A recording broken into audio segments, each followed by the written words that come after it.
All right, so the movie Captain America: Brave New World has officially hit theaters Friday, Thursday for certain people, and I just wanted to come on and talk about it, which I did promise I would be doing because black masculinity, representation of black men. I do agree that this movie is not that great. I'd say it's mid, but I'm not gonna be like these nut ass culture vultures going, "Oh, it's just trash," and there's only one Captain America and blah blah blah, whatever. Man, y'all niggas can just go jump off a bridge for all I care.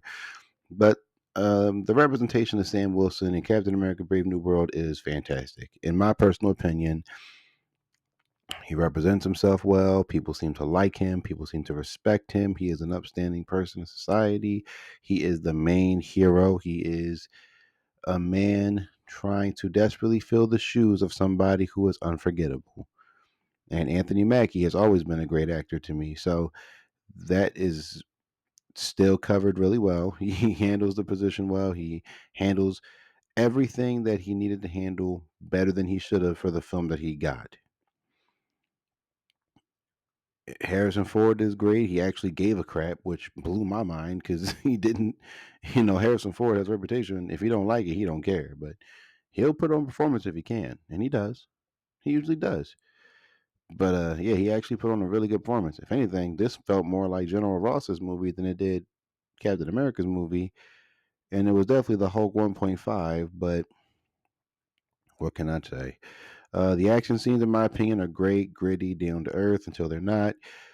I honestly think the first half hour, 45 minutes of Brave New World is actually really good. I think it's really cool. I think there's like a lot of tension built up for what's coming later. So there's some pluses to the movie.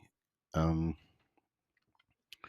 so yeah, as I promised, representing positive black male role models and black male leads and things like that. Brave New World definitely checks that box. And not the DEI or the woke box, but just a positive representation of black men in cinema to the public eye. Again, it's good to see it. He's in control. He's got the experience. He messes up. He gets injured. He gets back up. He pushes through. Beautiful. I love that whole sequence. It's just he's a great character. Anthony Mackie is a great person to play the character, and I'm glad it's him.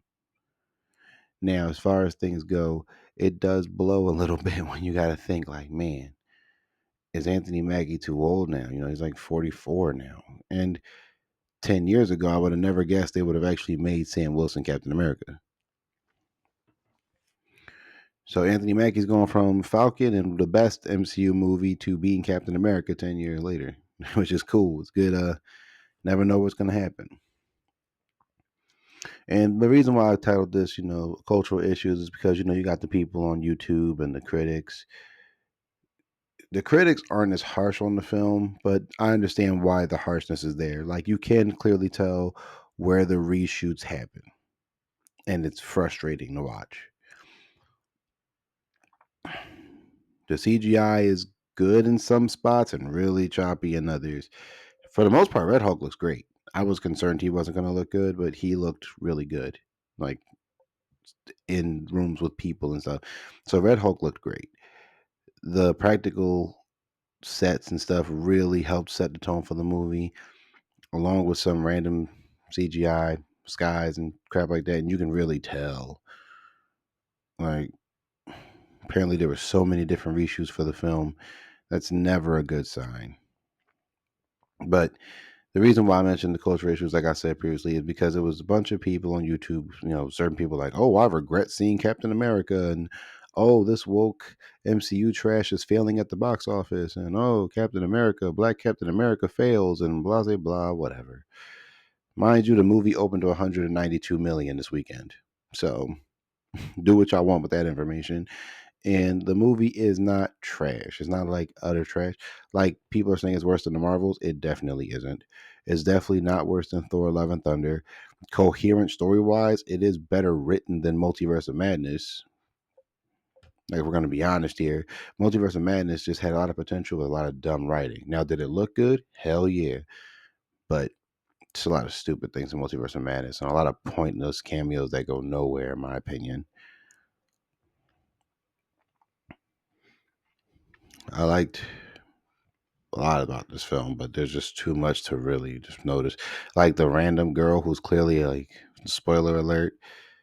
No, I'm not gonna say it, but she's just a character that feels so like they threw her in there just to make it feel more like Winter Soldier, and it just is really stupid. And she felt pointless, and she didn't really need to be there. I mean, she is there because she is part of something else in the film, but she didn't need as much focus as she got.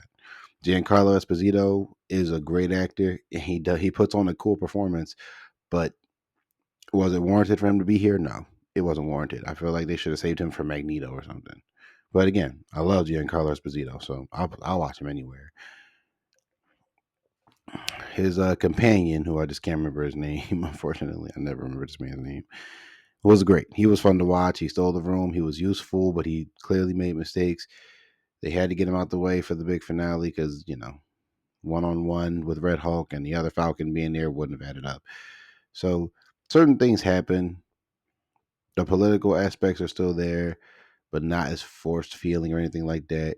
It had that grounded, gritty tone. Sam is represented wonderfully. I hope they keep this representation of Sam going forward. I think that is the plan, which is great. I just need Marvel to step their game up on the writing. I really need Marvel to step their game on the writing because even if the movie's just okay, they used to put out bombs left and right all the time. Like these movies used to be fire, bro. And it just seemed like after Endgame, No Way Home aside, and like Guardians 3, a lot of the movies have been okay to not good. So it's like they're not really betting high, let alone the shows. But yeah, all the people who just want to see a black Captain America fail is crazy to me. And it's very clear that the MCU is a lot of people's first interpretation of Captain America they have experience with, not knowing that Sam Wilson actually was Cap in the comics for a little while. Like that is something straight out of the comics. And everyone's saying, oh, it should have went to Bucky. No, it shouldn't have. This Bucky doesn't make sense. This Bucky really doesn't make sense.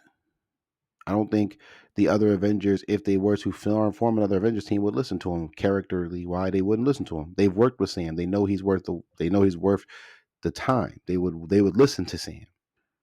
They would not listen or respond to Bucky because they don't have team moments with him that make sense. But this is just a lot of people just wanting to see a black character fail. It happened with Black Panther, it happened with Wakanda Forever.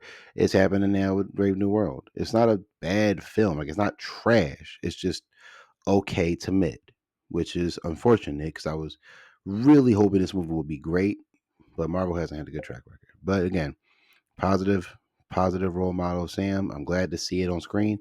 And you've been with the Black Intellectual. I'll see y'all on the next one. Like, comment, and subscribe.